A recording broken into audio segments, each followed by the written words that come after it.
Allahu Akbar, Allahu Akbar, Allahu Akbar. La ilaha illallah.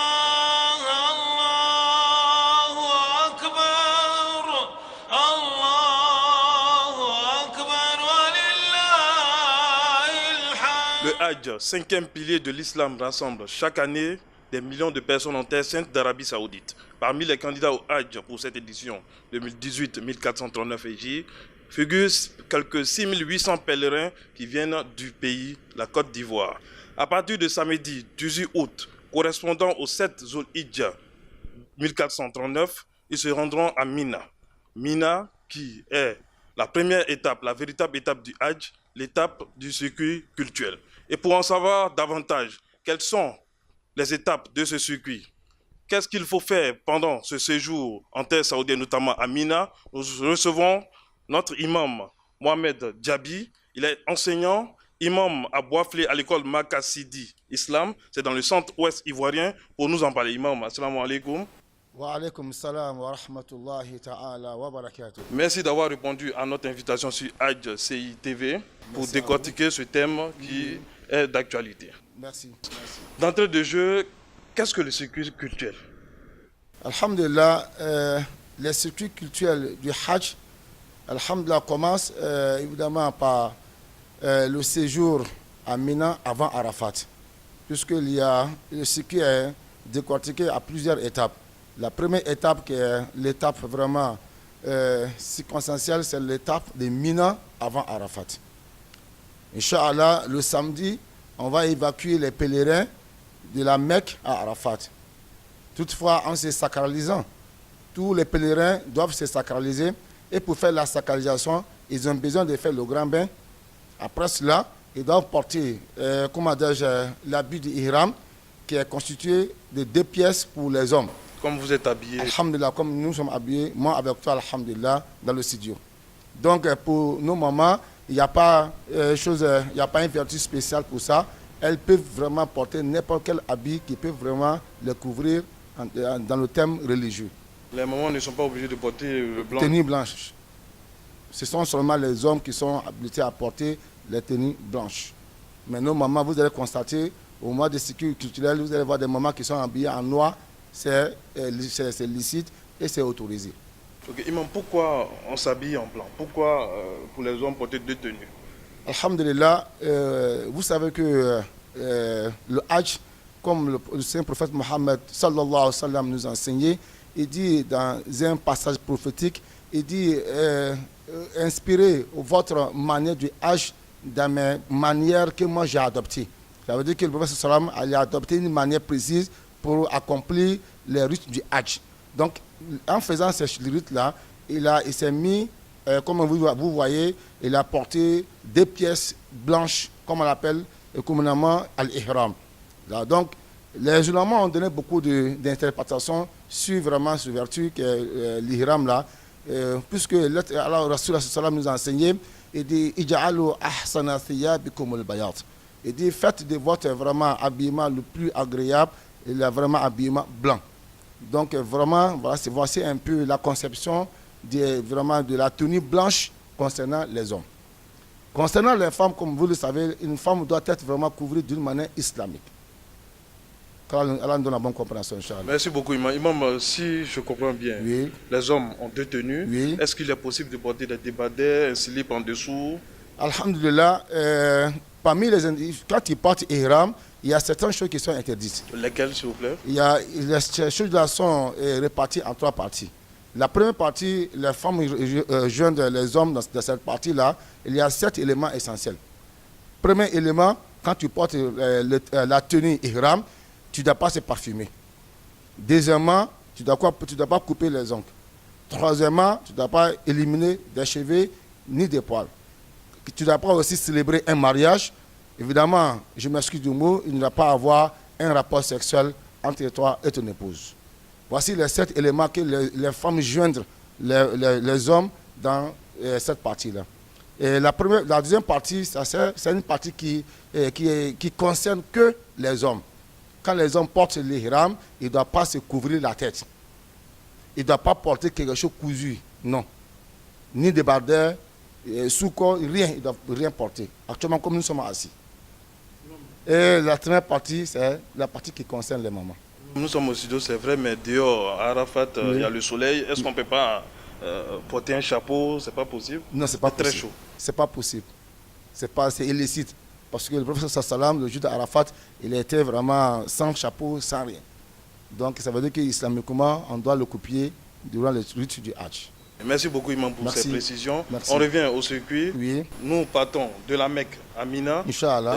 Qu'est-ce qu'on doit faire à Mina? Et on passe combien de jours à Mina? Alhamdulillah, dès samedi, Inch'Allah, on va évacuer tous les pèlerins sur Mina, Inch'Allah, qui est la première étape des rites du Hajj. Et cette étape-là consiste quoi là-bas? Là, on appelle ça Yom Tarwiyah. Ça veut dire que le prophète sallam, à son temps, il n'y avait pas les moyens de vivacité à ce temps-là. Donc, qu'est-ce qu'il faisait? Il partait à Mina pour se préparer pour Arafat, pour la station Arafat. Donc, quand on dit Yom Tarwiyah, c'est le jour que les pèlerins venaient s'occuper d'eux-mêmes, ça veut dire puiser l'eau, arranger tout ce qui doit être arrangé pour aller à Arafat et revenir à Mina. Donc, on appelle ça Yom Tarwiyah. Donc, on va le samedi, là, le dimanche, on va passer toute la journée dimanche à Mina. Et là-bas, on doit prier les prières de 4 rakats en 2 rakats, mais sans les combiner à 2. On fait seulement les prières de 4 rakats, 2 rakats, et les prières de rakats restent telles. Et évidemment, les prières de 3 rakats aussi restent comme telles. Donc ça concerne que les prières de Zour et de Asr. Zour, et l'Asr et Isha.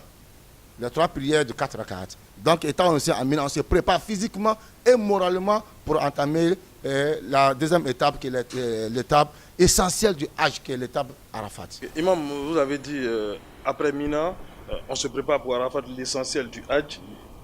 On arrive à Arafat, qu'est-ce qu'on doit faire pour ce jour essentiel, ce jour important? Alhamdulillah, Arafat, station d'Arafat, comme le prophète Mohammed sallallahu alayhi wa sallam nous a enseigné, il dit Al-Hajj wa Arafat.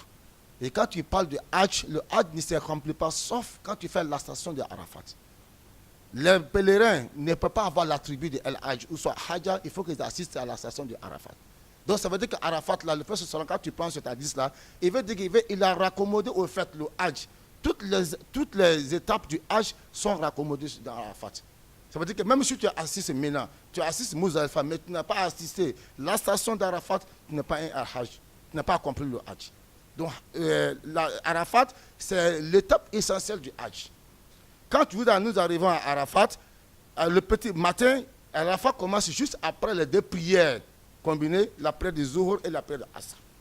Et étant Arafat, nous sommes demandés de faire beaucoup d'évocations. Et l'évocation qui a été révélée par les prophètes Mohammed avec ses compagnons, c'est La ilaha illallah wahdahu la sharika lah, lahul mulku wa lahul hamd wa huwa ala kulli shay'in qadir. Évidemment, toutes les évocations sont vraiment. Ce que cette invocation signifie? Allah, la ilaha illallah wahdahu la sharika lah. Pour dire que Allah, j'atteste qu'il est le seul créateur. Il n'y a pas d'autre créateur sauf Allah subhanahu wa ta'ala. C'est toi qui as créé les cieux et la terre. C'est toi qui as créé les êtres humains, toutes les créatures. Tu es uni dans tes adorations. Nous devons vraiment t'unifier dans toutes nos adorations. Lahul mulk wa lahul hamd. Tu as la royauté. Wa lahul hamd, tu as la grâce. Donc tout ce que nous venons demander à Arafat, c'est vraiment avoir la grâce d'Allah subhanahu wa ta'ala. Donc voyez-vous, donc l'étape d'Arafat, c'est une étape essentielle. C'est là maintenant tout se passe. Étant proprement dit, pour être un pèlerin qui a vraiment accompli un bon pèlerinage, il faut que tu assistes la station d'Arafat. Donc, comme je dis tout à l'heure, Arafat commence juste après les 2 prières de Zuhur et Asr. Après cela, l'imam va faire un sermon. Après ce sermon maintenant, il va donner le temps à tout le monde de faire les évocations. Parce que c'est ce jour-là, Allah subhanahu wa ta'ala, comme vraiment le prophète nous enseigne dans ces passages prophétiques, il dit Allah subhanahu wa ta'ala pardonne tous les péchés des pèlerins le jour d'Arafat. Tout ce que tu as commis comme erreur, depuis que tu as vraiment eu l'âge de puberté, tout ce que tu as fait là, Allah pardonne tout cela le jour d'Arafat. Même si j'ai tué quelqu'un? Tout ce que tu as fait. En dehors de, comment on appelle, le shirk, d'associer quelque chose dans l'adoration d'Allah subhanahu wa ta'ala. Quand tu fais une repentance sincère, Allah pardonne tout. Sauf ce que je viens de dire tout à l'heure. Donc après cela, le jour de Arafat, Allah subhanahu wa ta'ala donne vraiment une grâce à tous les pèlerins pour dire vraiment, faites vos invocations. Faites vos invocations. Tout ce que vous demandez là, faites-moi, Inch'Allah, je vais tout exaucer.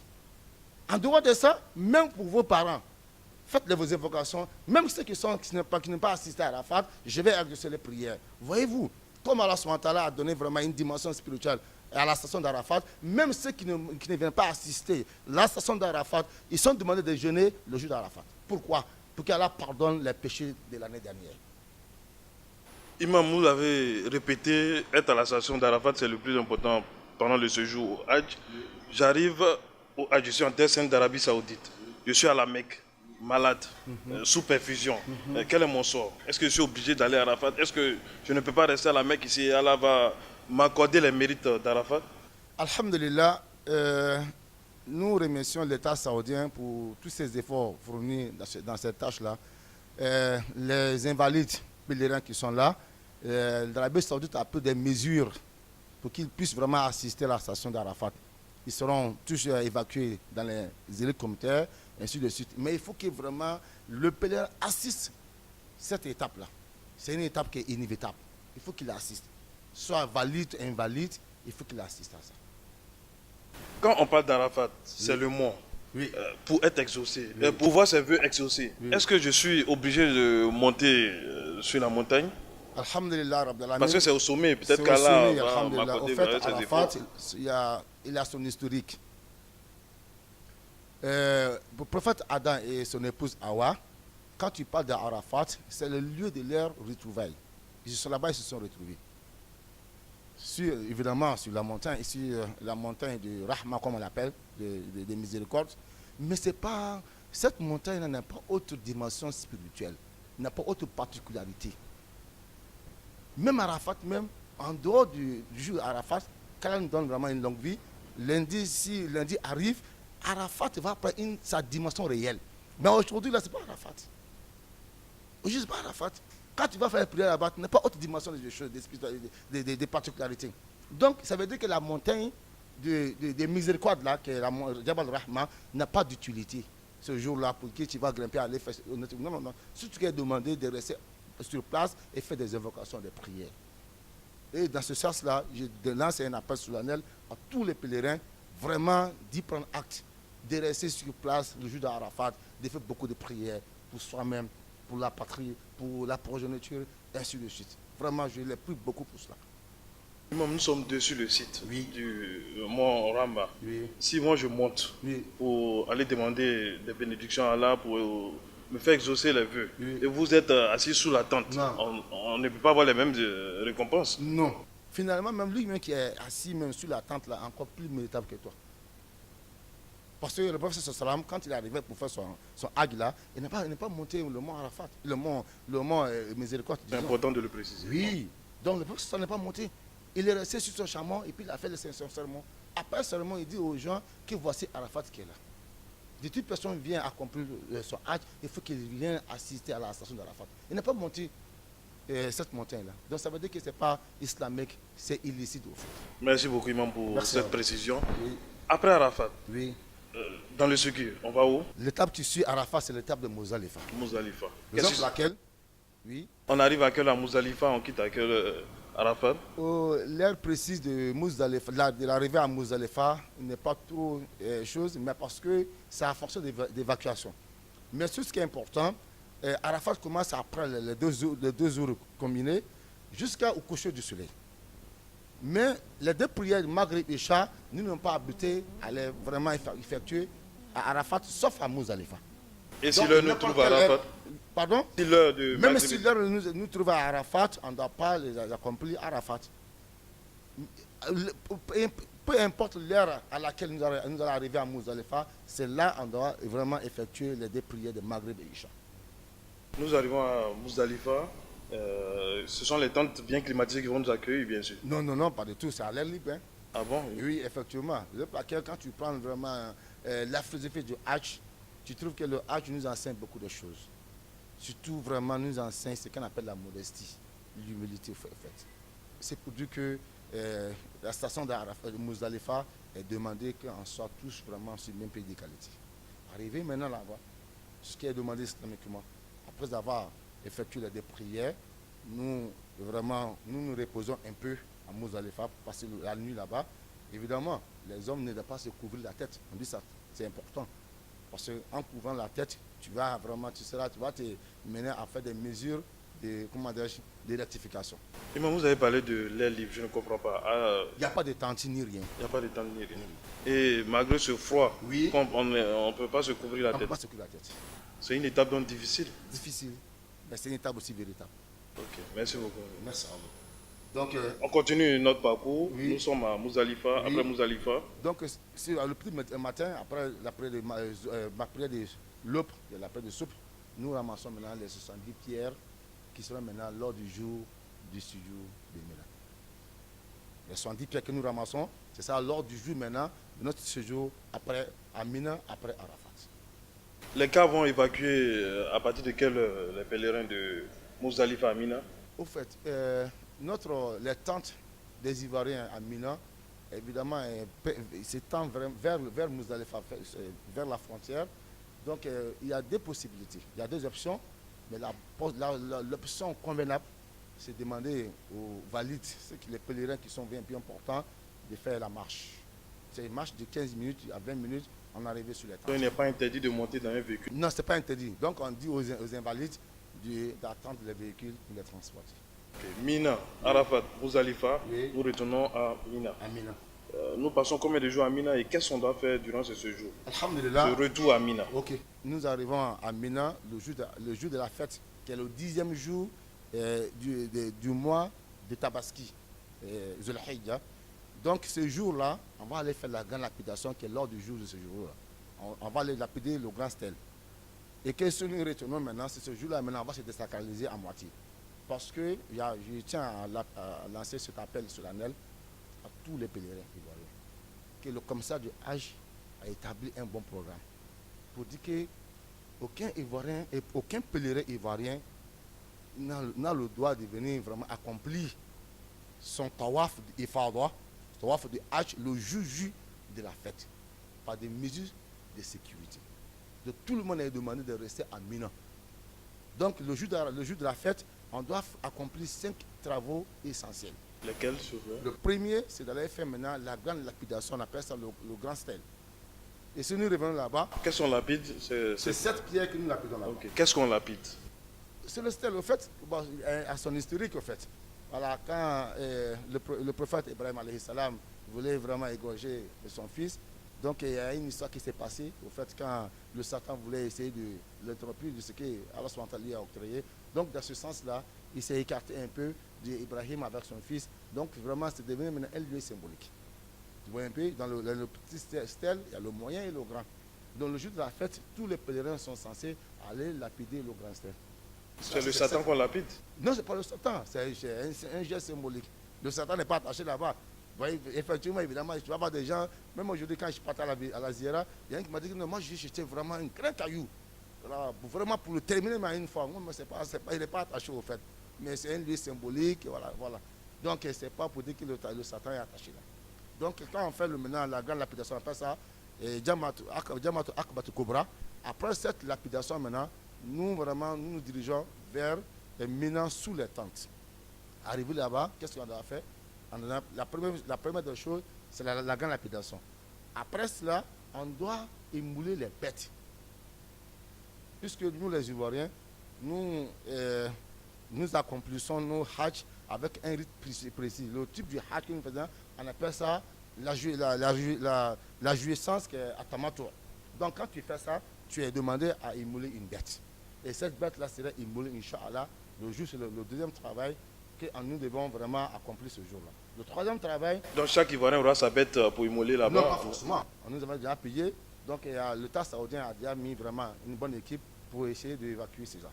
Donc arrivé maintenant à Mina sur les tentes, tous les pèlerins, je dis sans exception, doivent se raser, pas se coiffer.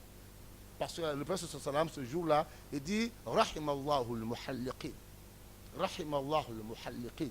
Rahimallahu al-muhalliqin, thumma al-muqassirin. Donc il a demandé à ce qu'on se rase, pas se coiffer ce jour-là. Sauf s'il y a des contraintes. Donc ça c'est le troisième travail que nous devons faire. Le quatrième maintenant, nous devons nous désacraliser. Ça veut dire enlever ces vertus blancs-là, cette tenue blanche, et puis... On se désacralise à quel moment? Après avoir se rasé. Après avoir se rasé, on se désacralise. Voilà. Donc quand tu vois un peu, le circuit, c'est après la grande lapidation, l'immolation, après l'immolation, c'est rasé, après cela... Qui intervient lequel des jours? C'est le 10e jour du mois du Zulhijjah, c'est le jour de la fête au fait. Donc la dernière chose maintenant, c'est de venir accomplir le tawaf al-ifada, le tawaf du Hajj. Mais le commissaire du Hajj a demandé à tous les pèlerins de rester à Mina. Inch'Allah, notre retour de Mina, nous allons essayer d'accomplir. Alors, retour après combien de jours? Après 2 jours et demi, je veux dire. Parce que le jour de la fête, ce sera le mardi. Donc, mardi ne compte pas. Le mercredi, on va rester à Mina le mercredi. Et le mercredi, on va faire 3 lapidations. Le premier stèle, le petit stèle, je veux dire, le moyen stèle et le grand stèle. Le deuxième jour, on va faire la même chose, qui est le jeudi. Le vendredi, maintenant, après les lapidations, nous nous dirigeons vers la Mecque pour accomplir le reste du rite du Hajj. Ok, Imam, j'ai 2 préoccupations. Oui. Si physiquement, je me sens à l'aise pour effectuer la marche, pour venir à la Mecque, pour venir faire mon tawaf, est-ce que le commissariat peut pas m'empêcher? Est-ce que c'est possible? Est-ce que c'est un péché? Tu n'as pas de péché en tant que tel, mais tu as désobéi un peu à l'organisation. Et cela n'est pas demandé. L'islam nous demande d'être discipliné. La discipline est demandée en islam. J'appelle un appel solennel au titre du commissariat et puis sous vraiment la supervision de la commission religieuse que nous sommes vraiment les membres. Vraiment que tous les pèlerins sont censés à respecter ces consignes-là. Rester sur place en Mina jusqu'à la fin du séjour. Okay. Vous avez insisté sur le rasage. Pour celui qui n'a pas de cheveux, il y a des gens qui n'ont pas de cheveux, qui souffrent d'une calvitie et autres. Comment il fait? Dans cette tâche-là, il est demandé de faire quelque chose vraiment. Il reste des petits cheveux qui sont là, qu'il fait passer. Non, mais il y a des gens qui n'ont rien même. Bon, c'est un acte symbolique. Voilà, donc parce que ça a dit, on ne peut pas éliminer ça. Il ne serait-ce que prendre le rasoir et puis faire vraiment passer ça, il n'y a pas de problème. Là, tu as accompli et puis tu t'es confronté à ce que le pasteur a donné comme principe. Ok, donc Imam, en résumé, on passe combien de temps lors de ce séjour, de ce séjour culturel? Alhamdulillah, nous passons 5 jours lors de ce séjour culturel. Parce que nous allons quitter ici le samedi, on conçoit, dimanche, lundi, mardi, mercredi, jeudi et vendredi, nous rentrons sur la Mecque. Quand on rentre à la Mecque, c'est l'étape du tawaf. Le tawaf ifada, le tawaf du Hajj. C'est une obligation? Une obligation. Même si on est fatigué. Non, en fait, le commissaire du Hajj a établi un beau programme pour les concernant les pèlerins ivoiriens. Évidemment, il y aura un programme pour dire, bon, à telle heure, vous allez partir pour le tawaf. Tel que nous l'avons fait pour l'arrivée de Médine. Voilà, donc, c'est obligatoire. C'est un pilier du Hajj, au fait. Alors, le Hajj a 4 piliers. Parmi ces piliers, il y a le tawaf qui est là. Il faut qu'il te fasse le tawaf. Même si tu assistes à la session d'Arafat, mais tu n'accomplis pas le tawaf, vraiment ton Hajj est invalide. C'est ça. Mais Imam, vous avez parlé d'immolation de moutons. Oui. L'année dernière, j'ai immolé ma bête lors de la Tabaski, Oui. la grande fête de l'Aïd el-Kébi. Oui. Et je suis ici, j'ai déjà payé à Abidjan pour le mouton qui sera immolé le jour de la fête. Oui. C'est bien ça, le jour pendant le circuit culturel. Oui. Est-ce que je dois laisser l'argent à Abidjan avant de venir? Bon, je suis déjà là, vous faites un transfert ou demander qu'on immole ma bête pour la grande fête. Alhamdulillah, il y a plusieurs types d'immolation en islam. Il y a ce qu'on appelle al-hadi. Et c'est ce que nous faisons ici. En fait, comme je viens de dire, le type du hajj que nous accomplissons nous impose cela. On appelle ça al-hadi. Donc pour d'autres hajj, on n'est pas obligé de... Au fait, comme je dis, il y a 3 types de hajj. Il y a la jouissance, Et puis il y a la conjonction, et puis il y a l'unicité. Au fait, l'unicité, il n'y a pas d'immulation. Mais les deux autres là, il faut une immulation. Donc, c'est pour dire qu'il y a trois types d'immulation en islam. Il y a ce qu'on appelle al-hadi, c'est ce que nous faisons, et il y a ce qu'on appelle al-udhiyya, et c'est ce que nous faisons au pays, qui est la bête de Tabaski. Ça n'a rien à voir avec le hajj. Tu es là, on peut immuler ça à ton nom, il n'y a pas de problème. Le prophète sallam même, lui, le hajj qu'il a, il a accompli un seul hajj. Et durant ce hajj-là, Un seul hajj dans sa vie? Dans sa vie. Durant toute sa vie, il a accompli un seul hajj. Mais au cours de ce hajj-là, il a immolé, je vous dis, 100 chameaux. 100 chameaux. Évidemment, lui-même, il a immolé 63 chameaux, qui est équivalent à son âge. Et les 37, il a octroyé Imam Ali de les immoler. Voilà. Donc, c'est pour dire qu'on peut immoler ta bête de Tabaski au pays sans rien. Même ici, tu peux même faire aussi au-delà d'une bête.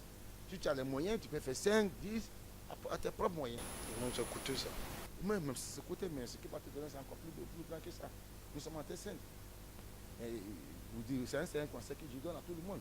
Étant en terre sainte, tu as fait beaucoup de sacrifices. Parce que les sacrifices sont acceptés durant toute l'année, vraiment. Mais nous sommes le premier décalage de ce mois, qui est le mois de l'Hijja, les sacrifices, les invocations sont beaucoup demandés. Imam, il a aussi recommandé de jeûner. On sait que le jeûne, c'est un acte très méritoire auprès d'Allah subhanahu wa ta'ala. Je suis en terre sainte, je suis à Arafat. Est-ce que je peux jeûner le jour d'Arafat? Non, au fait, c'est ce que je dis au début, que Arafat, Allah subhanahu wa ta'ala, par le biais du prophète sallam, lui a vraiment donné vraiment une dimension à la communauté musulmane, communauté de Ummat Muhammad sallam. Il dit ceux qui assistent là, certains d'Arafat, ne doivent pas jeûner. Mais ceux qui n'auraient pas assisté, c'est eux qui peuvent jeûner pour avoir les mérites de Arafat. Et ceux qui jeûnent en dehors des pèlerins, ils ont un mérite. Allah va pardonner les péchés de l'année dernière. Mais ceux qui vont assister, c'est tous les péchés qui seront pardonnés. Nous sommes au thème de notre entretien. Vous avez un dernier mot de conseil à l'endroit des pèlerins? Alhamdulillah, j'ai un dernier mot à dire, c'est les conseils et les consignes que tous les pèlerins doivent vraiment prendre acte le jour de l'évacuation à Mina. Et le commissariat du Hajj a établi un programme pour dire que l'évacuation sera commencée par les mamans, ensuite les papas. Le commissaire, lors de sa visite aux pèlerins, il a assuré ce point-là. Donc nous demandons discipline à tout le monde, vraiment de respecter ces consignes-là, en fait que vraiment l'organisation soit parfaite. Voilà, donc toutefois arriver à Mina, nous demandons aux pèlerins de respecter les consignes de nos médecins. Parce qu'à Mina, c'est le service open. Il y a les boissons, ainsi de suite. Les pèlerins qui boivent n'importe quoi. Il fait très chaud. Mais il y a l'eau qui est là, lui demander. Les bouteilles d'eau sont là. Il est beaucoup préférable que tu utilises l'eau que d'utiliser vraiment les sucreries. Ça nous vraiment crée beaucoup de problèmes. Donc vraiment, c'est le dernier mot que je vais lancer à l'endroit des pèlerins, d'être disciplinés le samedi, de respecter les consignes du commissariat du Hajj afin de vraiment d'accomplir un Hajj agréé. Merci beaucoup Imam pour votre enseignement. Je rappelle que l'imam Mohamed Diaby est enseignant, membre de l'encadrement religieux au commissariat du Hajj pour l'édition 2018. Merci beaucoup à l'imam. Merci également à vous de nous avoir suivis sur Hajj CITV. Nous étions à l'émission Enseignement. On se retrouve dans d'autres circonstances pour d'autres émissions, pour d'autres enseignements avec d'autres enseignants. Assalamu alaikum wa rahmatullahi wa barakatuh.